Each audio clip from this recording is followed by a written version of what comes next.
Hey guys, I hope you're doing well. Sorry I can't be with you tonight, but we are pumped for Valentine's Spring Fling and wish we could be there with you, our other church family. Glad to have Andy and Kate back tonight. I wanted to do a quick run through for this week's topic on the search for significance. Thank you so much for those who have already plugged into reading the book, and I've sent a couple of extra copies for those of you who are not there in person when we gave it out.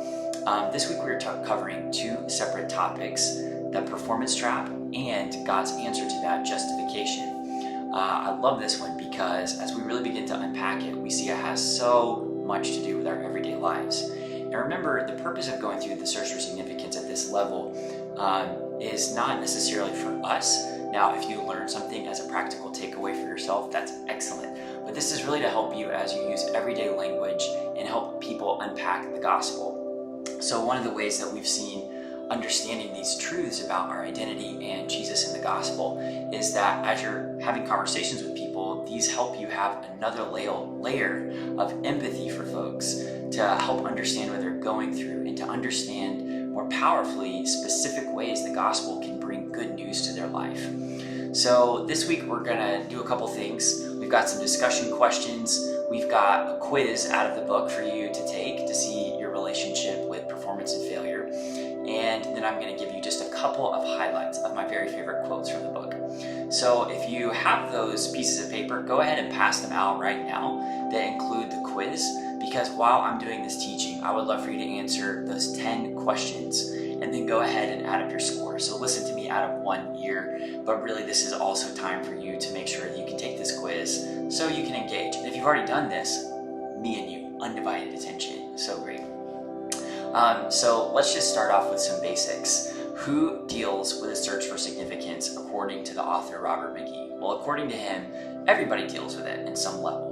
You're going to deal with one of the four basic traps, either the performance trap or the approval addict, and the basic human responses to those things, blame and shame.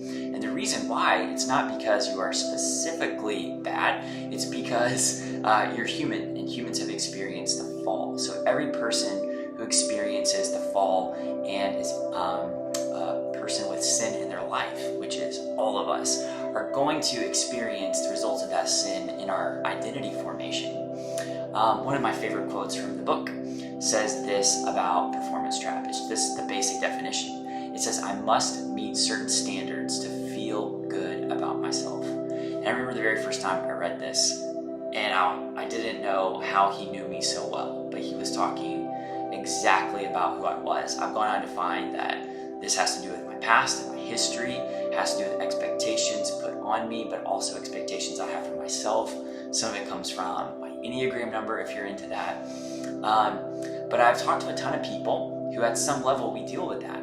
So I'll say it again. The performance trap says, I must meet certain standards to feel good about myself. A quote that Robert McGee gives us in the book is this: when Christ told his disciples, you shall know the truth and it will make you free, he was referring not only to an intellectual assent to the truth, but also to the application of the truth in the most basic issues of life, our goals, our motives, and our sense of self-worth. And I think as we look at our friends and neighbors who we want to love, as Jesus says, love our neighbors, a way to love them and honor them is to understand them and to look for ways that we see people using the performance trap to form their goals, their motives, and to even look deeper at how are they forming their sense of self-worth. How do we view that with compassion through the lens of the gospel? Robert McGee also writes, how different would your personal life be if you did not have a fear of failure? And when we talk about telling our story with Jesus as the hero, I wonder what that looks like in a complicated way for us. How is Jesus helping us deal with our fear of failure? And for some of us, we're just beginning. That's okay. That's part of your story, and that's awesome. How do we help our friends and neighbors have that conversation as well? There are a couple of different lies that come up when we believe the performance trap. And Robert McGee writes this: a primary deception that all of us tend to believe is that success will bring fulfillment and happiness. I was listening to a podcast by a Jewish scholar a couple of weeks ago, and he was talking about, after tons of sociological study and personal anecdotal experience, that he came to believe that there is the great lie America believes, and says that success equals happiness. I don't think he's read this book, but he's already agreeing with it. He says there's so much data that disproves the idea that success equals happiness, and yet our country, our nation, we fall for it again and again. It's one of the primary sins of our nation. And Robert McGee affirms that. He goes on to write, again and again, we've tried to measure up thinking that if we can meet certain standards, that we would feel good about ourselves, but again and again, we have failed and we felt miserable. I think having that knowledge and awareness for people that we know in our lives that we've come to care for, we can look out for it and we can be compassionate. Again, gospel means good news. How does the story of Jesus bring good news to our friends' lives? There are some ways that the performance trap will manifest. Robert McGee gives several. I wanted to point out two of my favorites, and I encourage you, if you haven't read the book, to go back through and read these. He says perfectionism is a natural tendency towards people who deal with a performance trap. But then you've got the whole other category of people who avoid risks.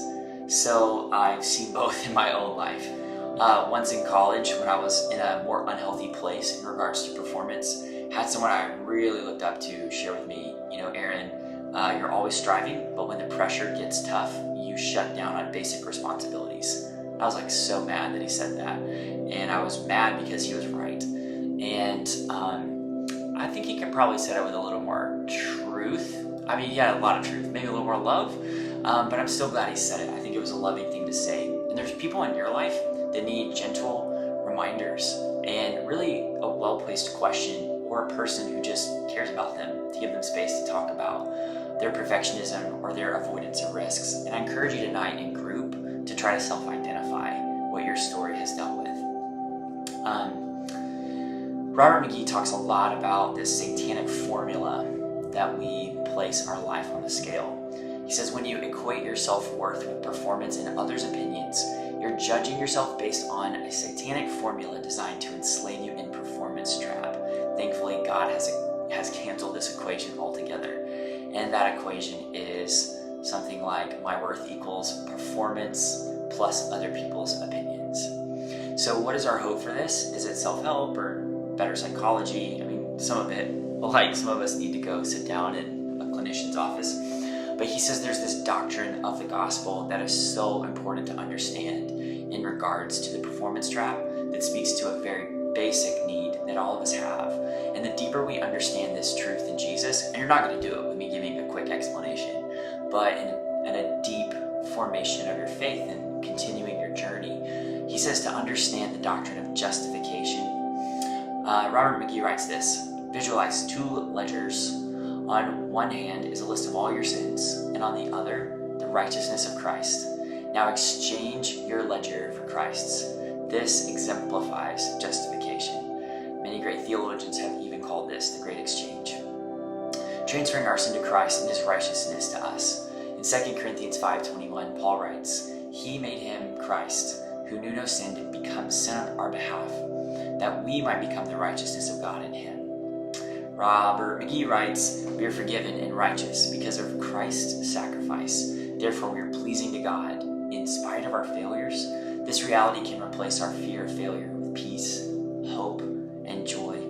Failure need not be a millstone around our necks. Neither success nor failure is the proper basis for our self-worth.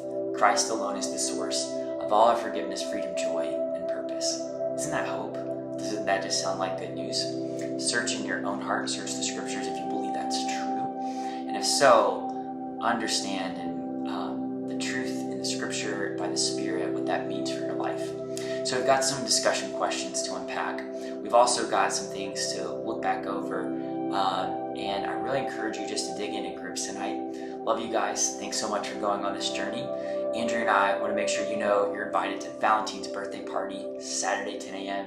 and then First Baptist Saturday at 12:30. So we love you. Love to see you soon.